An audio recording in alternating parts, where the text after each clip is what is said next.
পাহাড় আর গাছপালায় ঘেরা এক ছোট্ট নিস্তব্ধ গ্রামে বাস করত এক তরুণ রাখাল।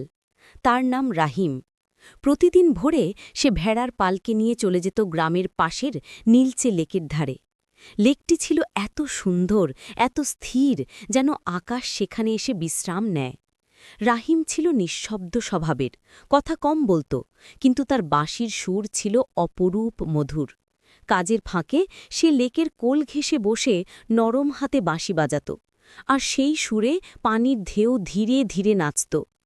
একদিন সন্ধ্যার সময় রাহিম লেকের ধারে বসে বাঁশি বাজাচ্ছিল। হঠাৎ লেকের পানি ঝিলমিল করে উঠল, যেন ভিতর থেকে আলো বের হচ্ছে। ঠিক সেই মুহূর্তে ছপ ছপ শব্দ করে পানির বুক চিরে উঠে এলো এক অপরূপ সুন্দর জলপরী। তার দীর্ঘ নীলাভ চুল পানির সঙ্গে যেন মিশে যাচ্ছিল, চোখ দুটো সমুদ্রের মতো গভীর আর উজ্জ্বল। রাহিম চমকে দাঁড়িয়ে রইল, কিছুই বলতে পারছিল না। জলপরী হাসি মুখে তার দিকে তাকিয়ে বলল, তোমার বাঁশির সুর আমাকে ডেকে এনেছে। সেদিন ছিল তাদের প্রথম দেখা। তারপর থেকে প্রায় প্রতিদিন সন্ধ্যায় জলপরী উঠে আসত পানি থেকে। তার নাম ছিল মায়া। রাহিম তাকে গ্রামের গল্প শোনাত, মানুষের জীবন, আকাশের রং, পাহাড়ের নীরবতা। মায়া তাকে দেখাত পানির নিচের জগৎ, রঙিন মাছ, ঝলমলে আলো, নরম ঢেউয়ের ছন্দ। এভাবে একদিন দুদিন নয়, অনেক দিন কাটতে লাগল। দুজনেই নিজের অজান্তে একে অপরের প্রতি মায়া অনুভব করতে শুরু করে। বন্ধুত্ব ধীরে ধীরে পরিণত হয় খুব নরম, খুব পবিত্র এক ভালোবাসায়। কিন্তু সুখ বেশিদিন স্থায়ী হল না। একদিন গ্রামে গুজব ছড়াল, লেকে নাকি অদ্ভুত আলো দেখা যায়, পানির ভেতর কোনো অপদেবতা আছে। মানুষ ভয় পেয়ে লেক শুকিয়ে দেওয়ার পরিকল্পনা করতে লাগল। খবর শুনেই রাহিম দৌড়ে লেকের ধারে এলো।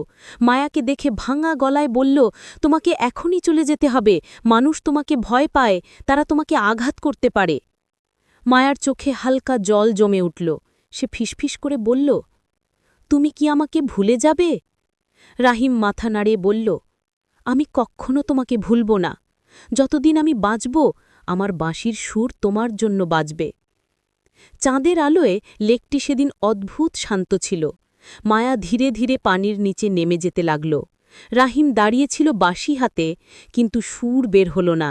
গলায় যেন সব শব্দ আটকে গিয়েছিল।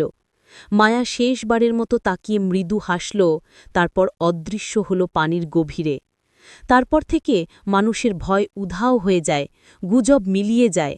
কিন্তু রাহিম প্রতিদিন সন্ধ্যায় লেকের পাশে আসে। সে বসে বাঁশি বাজায় আগের মতোই। কিছুদিনে সুর দুঃখী হয়, কিছুদিনে শান্ত হয়। আর যেখানে সুর সবচেয়ে গভীর হয়, সেদিন লেকের পানিতে ক্ষীণ নীল আলো জ্বলে ওঠে এক মুহূর্তের জন্য। গ্রামবাসীরা বলে, ওটা নিশ্চয় বাতাসে আলো প্রতিফলন। কিন্তু রাহিম জানে, ওটা আলো নয়, প্রতিফলন নয়, সেটা হলো মায়া, তার জলপরী, তার অমলিন, নিঃশব্দ, চিরন্তন ভালোবাসা।